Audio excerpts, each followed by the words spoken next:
10:30 वाजेपर्यंत तर मतदान म्हणजे सुरू झालं होतं, पण तुरळक गर्दी होती. मतदान खूप शांततेत पार पडत आहे. सगळे मतदार 12-1च्या नंतरच बाहेर पडलेले आहेत मतदान करण्यासाठी. आणि असं म्हणलं जातं की इथं पैशाचा पाऊस पडलेला आहे. धनशक्ती विरुद्ध जनशक्ती असे हे राजकारण चालू आहे.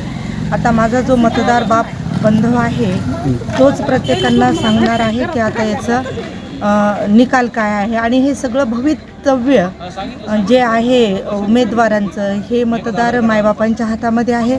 आज मी अनिताताई बाबासाहेब सरोदे प्रभाग क्रमांक 10 मधून निवडणूक निशाणी सिलाई मशीन याच्यावर निवडणूक लढवत आहे.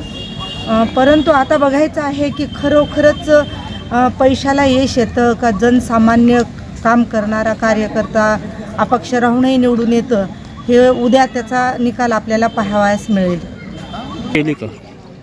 प्रशासनाकडं तक्रार करायची म्हणजे आता इथं सगळं प्रशासन चांगलं कामाला लागलेलं आहे.